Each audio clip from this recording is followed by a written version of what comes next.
সারদা কানন কোনটা? এই যে বীজও আছে ছোট্ট শাকো। আস্তে সামনে দেখো।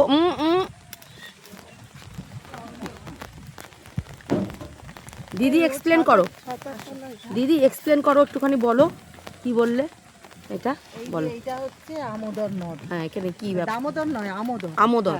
হ্যাঁ, এখানে সারদা দেবী মা এইখানে এই ঘাটে এসে স্নান করতেন। ওইখান থেকে জয়রামবাটির এইখানে ঘাটটা এইখানে আছে। ঘাটটা ওইখানে। ওই এটা ঘাট না, ঘাটটা ভেতর দিকে গেলে দেখতে পাবে। চলো আমরা যাই। ভেতর দিকে ঘাটটা এই যে এখানে না, এই যে হ্যাঁ হ্যাঁ হ্যাঁ হ্যাঁ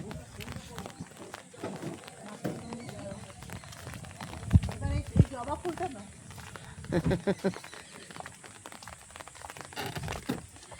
মঠে আসবো আর ফুল দেখবো না, এটা তো কোনোদিন হতে পারে না। দেখো শুধু জবা, মানে একটা সিংহাসনে দেবে একদম চরণ ভরে, মানে সুন্দর মতন। এই জবাটা আমার কাছে আছে, এই কালারটা।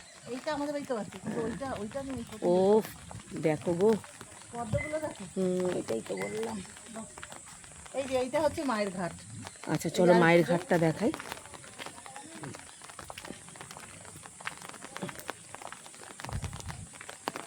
এটা হচ্ছে মায়ের ঘাট। মা এখানে স্নান করতে আসতেন। এটা আমোদর নদ। চলো একটু জল মাথায় দিই নাকি?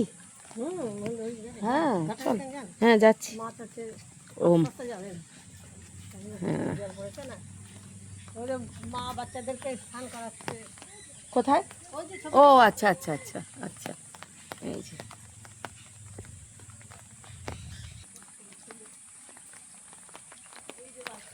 দাঁড়া, খাতাটা দাও, একটা ছবি তুলে নি।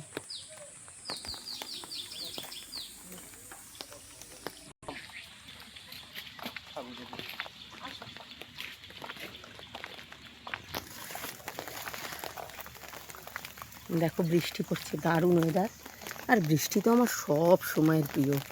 আমি চাইছিলামও বৃষ্টি পড়ুক, কিন্তু এমন সময় বৃষ্টি পড়েছে যে আমরা ঘুরছি বৃষ্টির মধ্যে, তবু ঘুরবো। কারণ আমরা একমাত্র জানি ওই জয়রামবাটি কামারপুকুর, কিন্তু জয়শ্রীদির দাদারা কিন্তু অনেক ভেতরের জিনিস জানে, ওগুলো দেখতে। সত্যি এগুলো যদি আমরা কোনো কারোর সাথে ঘুরতে আসি হয় না, কিন্তু প্রাইভেট গাড়িতেই এত সুন্দর জায়গাগুলো এক্সপ্লোর করা যায়। দেখো সবাই ছাতা নিয়ে আছে, ওই দেখো।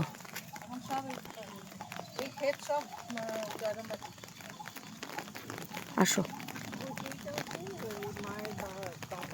শুধু জবা আর ফুল এই নিয়েই কিন্তু রামকৃষ্ণ মঠ।